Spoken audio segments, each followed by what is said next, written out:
Ya, lihat dulu di sini ya.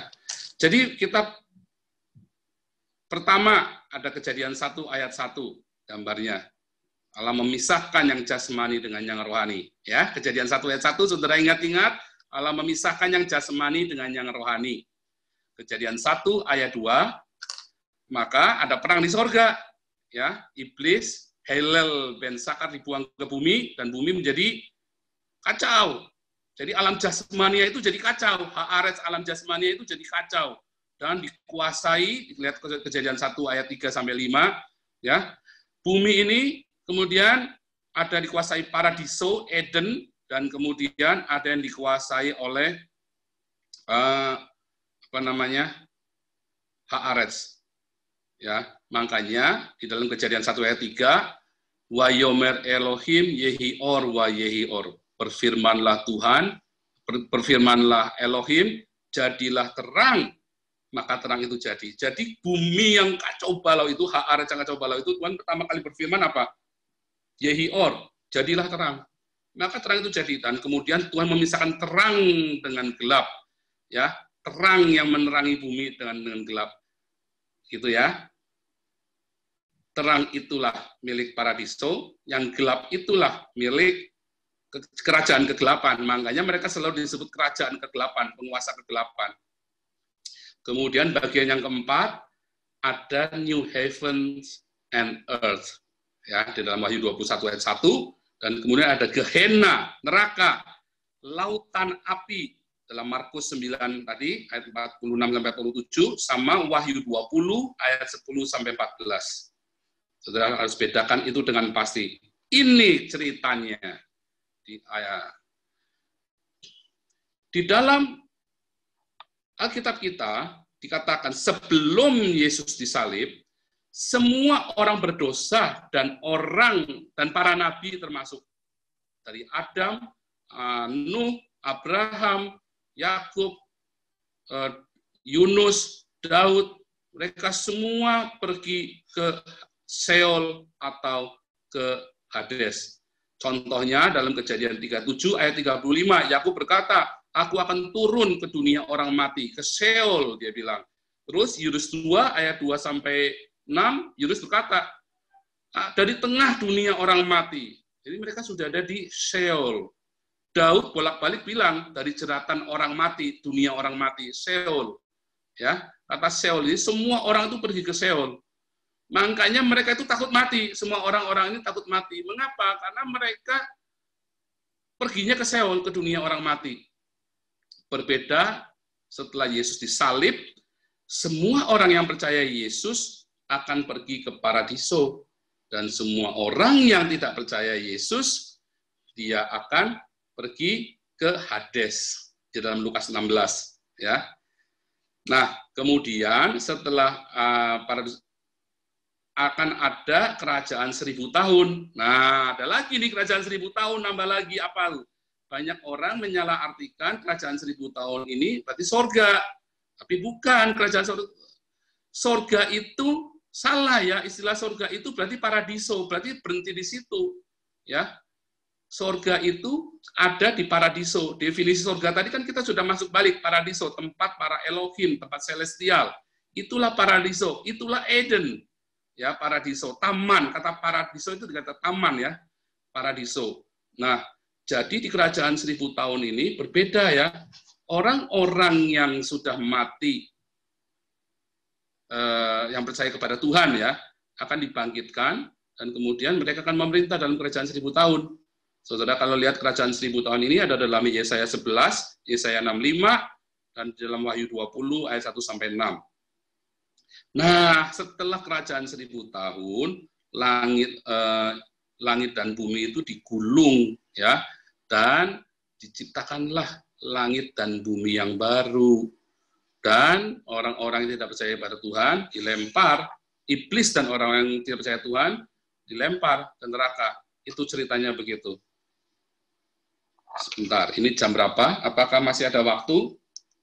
Kak Vanessa atau Kak Riyama? Oke, kita lanjut ya. Nanti admin mohon kasih tahu kalau sudah lewat waktunya. Kemudian, Nah, ini tadi ya, Kejadian 37 ya. Saya tunjukkan bahwa Yakub pun pergi ke Seol ya. Itu saya ada keterangannya, Seol adalah dunia orang mati ya. Terus kemudian dalam Yunus 2 ayat 2 sampai 6 itu Yunus pergi ke Seol ya. Itu ayat-ayatnya dari situ. Kemudian Matius 27 waktu Yesus disalib dan Yesus mati, maka kuburan-kuburan terbelah dan orang-orang kudus ya dibangkitkan. Kemudian Yesus berkata sama penjahat di sebelah kanannya dalam Lukas 23 ayat 43, sesungguhnya aku berkata kepadamu, hari ini engkau akan bersama dengan aku di paradiso. Paradiso ya, bukan di langit bumi yang baru, bukan di mana-mana, di paradiso, bukan di Hades. Ya. Tapi kalau Yesus berkata di dalam Lukas 16 tentang Lazarus dan orang kaya, ya, maka orang miskin itu mati dan dibawa oleh malaikat ke pangkuan Abraham, dan orang kaya juga mati dan dibawa di Hades, ya. Dan itu sebuah perumpamaan ya, jadi bukan sebuah kronologis. Saudara harus ingat ya. Dan nanti kelanjutannya adalah cerita tentang kebangkitan orang mati, yaitu Yesus. Jadi kalau orang tidak percaya cerita para nabi, walaupun Yesus bangkit dari mati pun orang nggak akan percaya.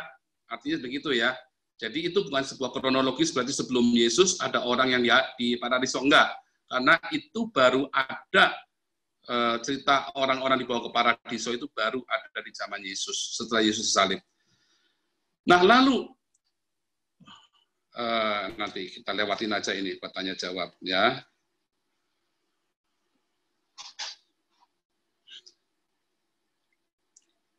Yesus berkata kepada Petrus, "Hai Petrus, di atas batu karang ini aku akan mendirikan gerejaku," ya, bukan gedung gereja, jangan salah, ya, bukan organisasi gereja, tapi gereja, jemaat, eklesia, ya, dan gerbang alam maut tidak akan menguasainya.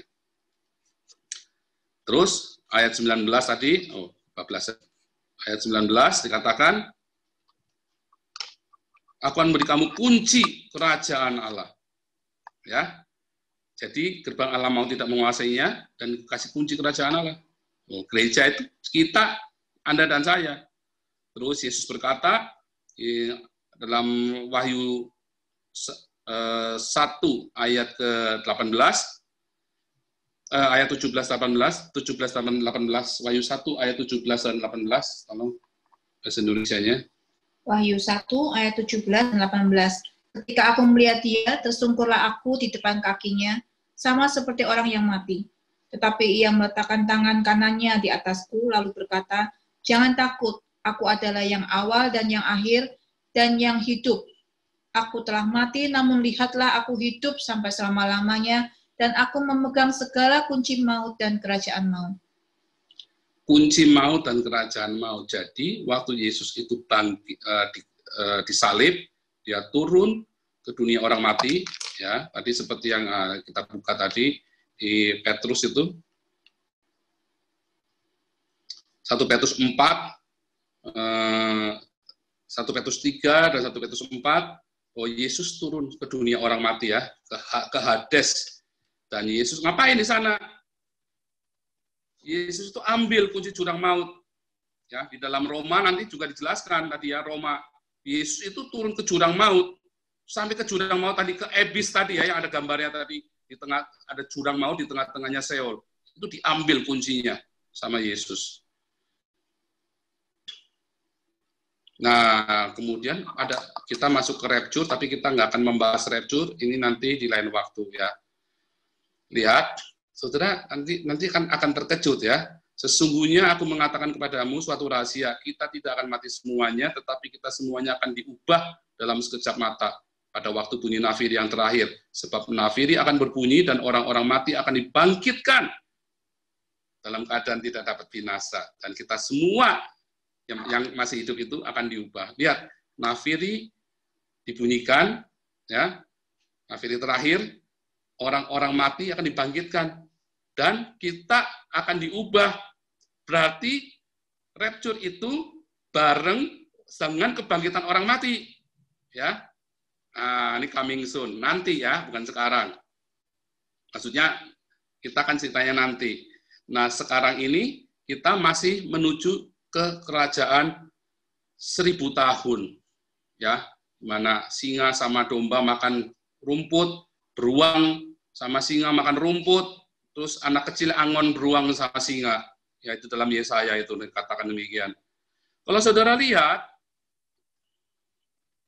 dalam Wahyu 20 ayat 4-6.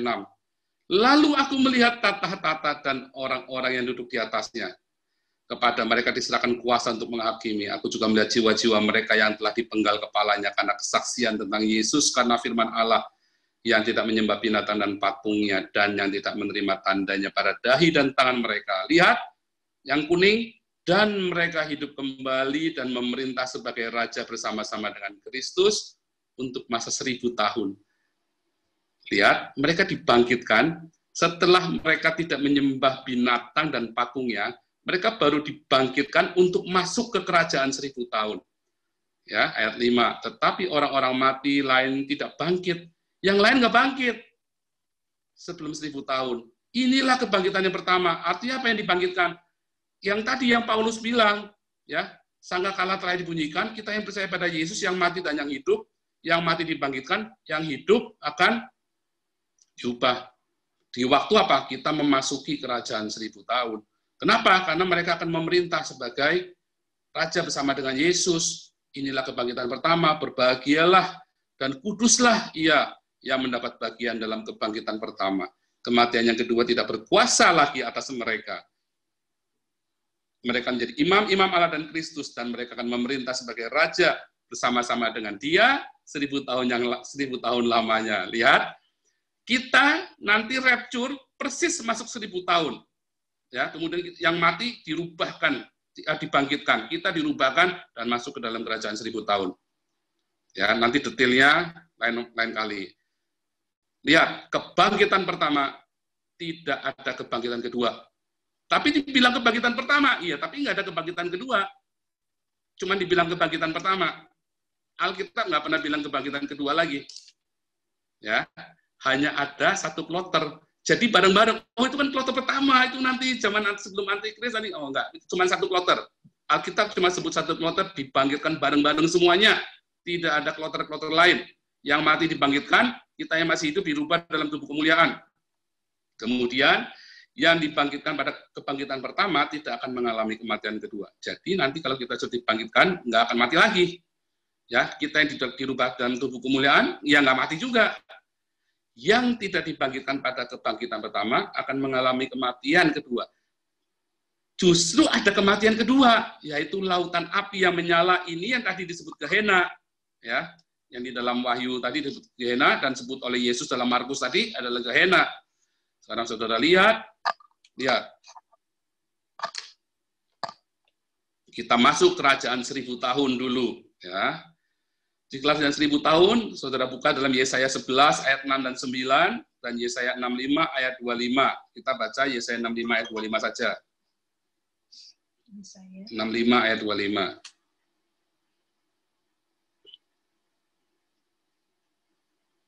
Yesaya 65 ayat yang 25. Serigala dan anak domba akan bersama-sama makan rumput. Singa akan makan jerami seperti lembu dan ular akan hidup dari debu. Tidak ada yang akan berbuat jahat atau yang berlaku busuk di segenap gunungku yang kudus, firman Tuhan. Ya, serigala dan domba makan rumput, ya. Saudara buka di dalam Yesaya 11 ayat 1, ini sudah saudara lihat ini di layar. Suatu tunas akan keluar dari tunggul Isai dan Taruk, yaitu Notsri, ya, Nasaret. Notsri, Taruk itu dalam bahasa Ibrani Notsri, ya, yang akan tumbuh dari pangkalnya akan berbuah. Yesus the Nazaret. Ya, makanya disebut, maka ia kembali ke Nazaret, sehingga ia disebut oleh para nabi Yesus orang Nazaret. Tapi kata orang Nazaret, nggak ada kata orang itu, artinya Yesus the Nazaret. Artinya Yesus Hanotsri, Yesua Hanotsri. Yesua sang Taruk. Taruknya siapa? Taruknya Isai. Bapaknya Daud, ya. Yesus adalah sang taruh. Jadi di mana nubuatan itu ada di dalam Yesaya 11 ayat 1, yaitu dikata taruh. Yesus sang taruh. Yesus adalah taruhnya Isai. Isai itu bapaknya Daud. Kemudian kalau saudara lihat dalam Yesaya 11 ayat 4, ia akan menghakimi orang lemah dan dengan keadilan, ia akan menjatuhkan keputusan orang tertindas di negeri dengan kejujuran. Lihat. Jadi masih ada aktivitas, ya. Dia menjatuhkan penghakiman, keputusan, dan orang-orang tertindas di negeri dengan kejujuran. Jadi masih menghakimi itu. Belum selesai. Ia akan mengajar bumi dengan perkataannya seperti dengan tongkat, dan dengan nafas mulutnya ia akan membunuh orang fasik. Lihat, kata nafas, ia membunuh dengan nafas mulutnya, itu seperti Yesus membunuh antikristus. Wahyu, the beast, dibunuh dengan nafas,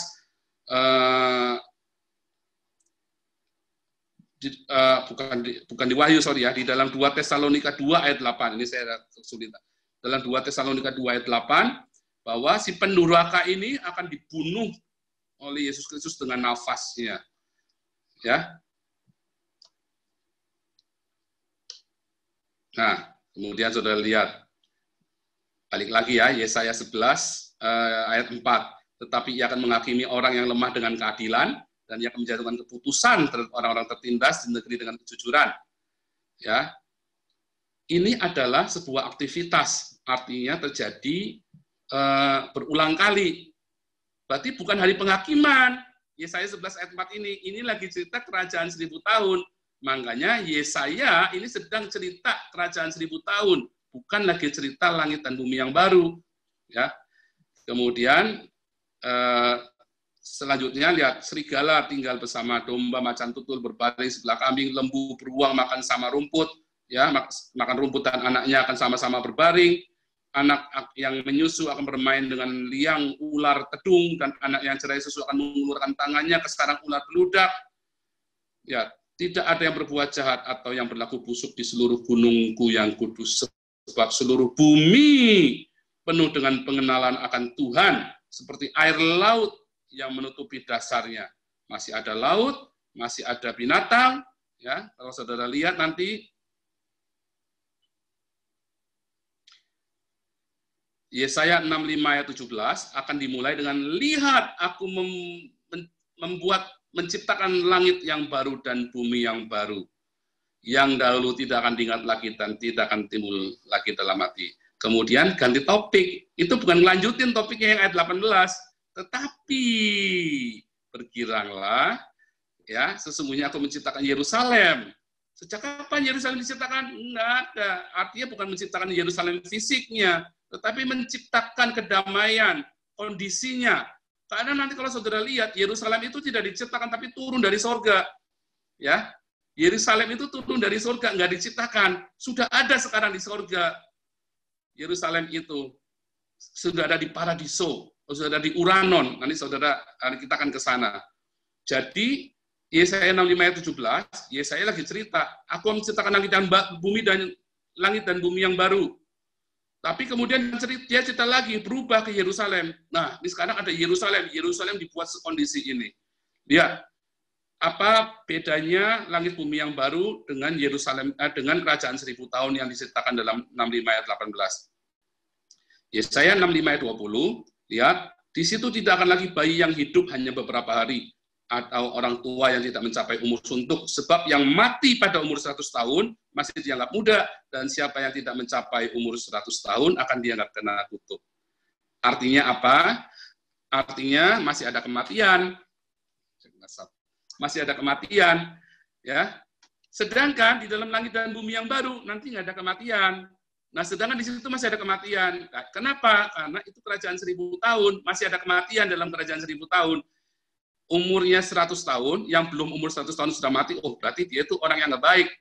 Jadi kalau saudara lihat di dalam Wahyu 22 ayat 3, nggak ada laknat di langit dan bumi yang baru. Tetapi di dalam Yesaya 65:20 ini masih ada kutuk, masih ada laknat. Artinya ada orang-orang yang nekat, bikin jahat, dihantam sama Tuhan, dihajar dengan firman-Nya. Makanya nggak ada orang, itu kerajaan damai benar. Semua damai. Ya, singa sama beruang makan rumput. Anak-anak mainan ular tedung, ular beludak. Nah, sebenarnya saudara lihat, ini dalam bahasa aslinya ya, dipisahkan. Lihat, aku membuat langit dan bumi yang baru. Tapi kemudian dia cerita tentang Yerusalem. Mengapa? Mengapa lagi cerita langit bumi yang baru, terus cerita Yerusalem? Karena, lihat, kerajaan 1000 tahun yang berpusat di Yerusalem adalah sebuah persiapan untuk langit dan bumi yang baru. Sebelum langit dan bumi yang baru itu datang, diciptakan, maka Tuhan akan buat kerajaan 1000 tahun damai yang berpusat di Yerusalem. Di seluruh dunia damai, pusatnya di Yerusalem. Israel di Mesir 400 tahun tanpa berhala, ya, itu menjadi bangsa perjanjian, dipersiapkan 400 tahun. Masa bait Allah Ezra dan Nehemia sampai ke zaman Yesus itu 400 tahun tanpa berhala juga, dipersiapkan, ya. Itu benar-benar dipersiapkan. Jadi selalu ada masa persiapan sebelum datang perjanjian yang baru, ya. Sebelum ada masa yang mulia itu dipersiapkan. Nah, saudara buka, kalau saudara lihat Yesaya 65 ayat 23, mereka tidak akan bersusah-susah dengan percuma dan tidak akan melahirkan anak yang akan mati mendadak sebab mereka itu keturunan orang-orang diberkati Tuhan dan anak cucu mereka ada beserta mereka. Di dalam setelah di hari kebangkitan, di dalam langit dan bumi yang baru, tidak ada kawin mengawinkan. Jadi ini jelas kerajaan 1000 tahun. Orang-orang yang masih hidup, yang belum mati, yang tidak dibangkitkan, ya, yang mereka memasuki zaman kerajaan 1000 tahun, mereka masih ada kawin mengawinkan, ya. Jadi jelas itu bukan langit bumi yang baru, karena masih ada produksi anak, ya. Saudara lihat setelah kerajaan 1000 tahun, Kejadian 7 ayat 10. Kejadian 7 ayat 10 boleh dibacakan? Kejadian 7 ayat 10. Kejadian 7 ayat 10, setelah 7 hari datanglah air bah meliputi bumi. Setelah hari yang ke-7. Setelah hari yang ke-7. Lihat, 1 hari adalah 1000 tahun. Ya, Mazmur 90 ayat 4, 2 Petrus 3 ayat 8. Dari Adam ke Abraham, dari Adam sampai ke Abraham itu menjadi perjanjian bapa bagi segala bangsa, itu 2000 tahun. Ya, setelah Abraham, maka mulailah pertama kalinya Allah memperkenalkan diri sebagai El. Kata El pertama kali dikenal di zaman Abraham. El dalam bentuk tunggal, ya. El Shaddai, El Elyon, El Roy, itu pertama kali dikenalkan kepada Abraham tahun 2000. Sebelumnya selalu ditulisnya Elohim terus. Sampai zaman Abraham baru Kejadian 14 baru ditulis ada kata El. Kemudian dari Abraham sampai Yesus itu 2000 tahun. Ya. Kemudian Yesus melakukan karyanya di bumi, mati di salib. Kemudian Roh Kudus dicurahkan, ya. Dari Roh Kudus dicurahkan sampai hari ini 2000 tahun. Dan dalam abad ini kita akan masuk dalam kerajaan 1000 tahun, dan setelah 1000 tahun, berarti itulah hari ke-7. 2000 tambah 1000 adalah 7000. Ya, hari itu 1000. Kata yom atau day itu bukan berarti 24 jam, ya, tetapi berarti satu masa atau satu periode dari matahari terbit sampai matahari terbenam, itu satu yom. Atau satu masa, ya, satu masa atau satu periode, itu adalah yom. Jadi, kalau misalnya satu masa 1000 tahun, itu juga satu yom, sama saja satu yom. Terus, Wahyu 20 ayat 11, lalu aku melihat suatu tahta putih yang besar, dan dia yang duduk di atasnya. Dari hadapannya lenyaplah bumi dan langit, dan tidak ditemukan lagi tempatnya. Jadi, habis 1000 tahun, kerajaan 1000 tahun itu selesai, iblis akan dilepaskan sebentar. Kemudian iblis itu dimasukkan ke dalam lautan api Gehenna, neraka, dan langit dan bumi itu lenyap. Ya, lenyap, nggak ada lagi. Ngilang. Jadi apa? Masuk Nah, lihat, setelah masa 1000 tahun berakhir, iblis akan dilepaskan dari penjara, ya, Kejadian 20, Wahyu 20 ayat 7. Kemudian yang menyesatkan bangsa-bangsa, orang-orang yang masih hidup itu disesatkan semuanya. Kita enggak, mengapa? Kita yang masih hidup kan sudah bukan jadi manusia biasa lagi, kita diubah dalam tubuh kemuliaan. Jadi yang kita perintah ini orang-orang yang tidak di dalam Tuhan, tapi mereka nggak bisa bikin jahat, karena Tuhan memerintah dengan tangan besi, Tuhan Yesus. Ya, lihat, kemudian iblis itu dilemparkan dalam Wahyu 20 ayat 10.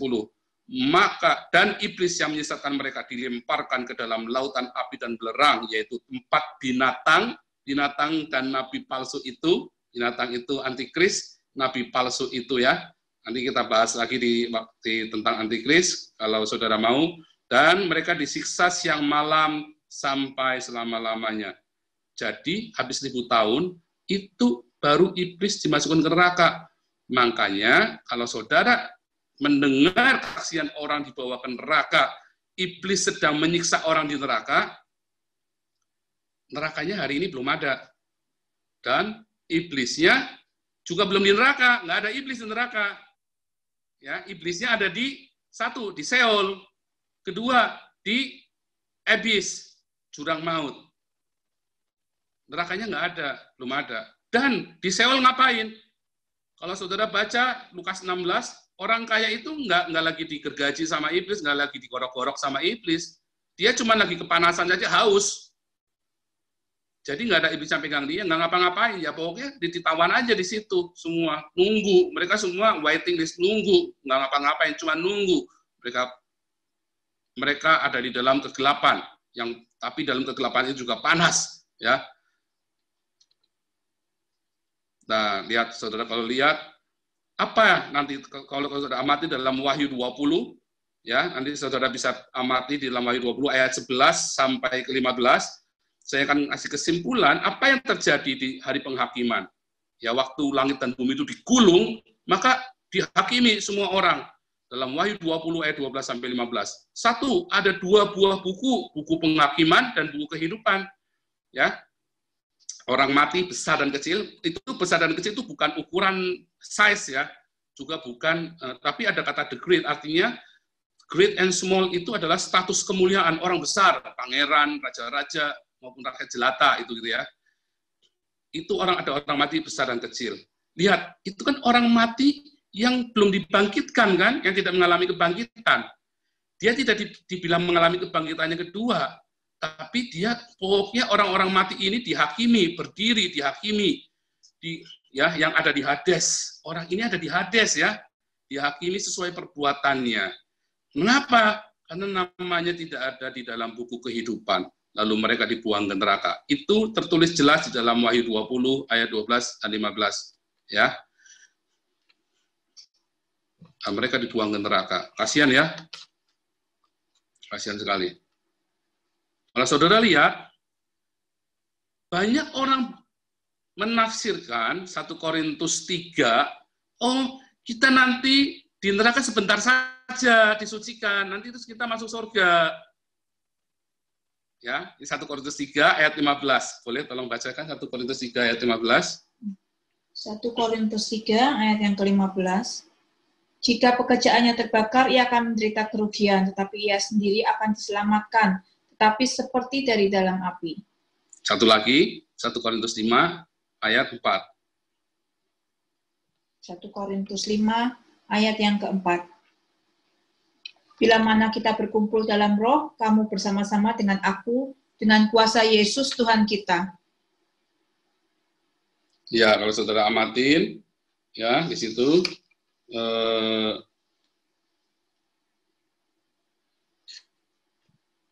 ada hari Tuhan, ya. Tetapi hari Tuhan akan seperti pencuri. Dalam 2 Petrus 3 ayat 10.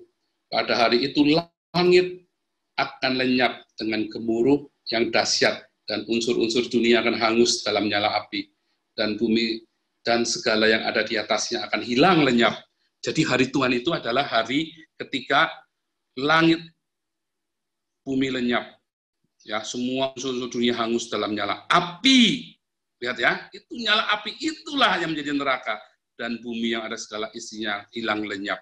Kemudian di situ bilang di hari Tuhan orang-orang itu dihakimi, orang-orang ini ya, orang-orang kita ini dihakimi juga. Kita ini dihakimi, tapi bukan karena kita jahat, tetapi karena pekerjaan kita. Jadi itu bukan purgatori, karena itu adalah hari Tuhan juga di penghakiman. Nah, kita itu di situ kelihatan pekerjaan kita. Kalau pekerjaan kita, pelayanan kita ini ternyata jadi selebritis, ya, menjadi YouTube evangelis, kita menjadi selebritis di YouTube, ya, kayak saya kan suka bikin YouTube, bikin Facebook, aduh ya, Tuhan Yesus tolong saya. Atau kita menjadi selebritis di gereja yang suka lompat-lompat itu ya, yang suka petakilan di atas panggung gereja, tapi tidak pernah memberitakan Injil.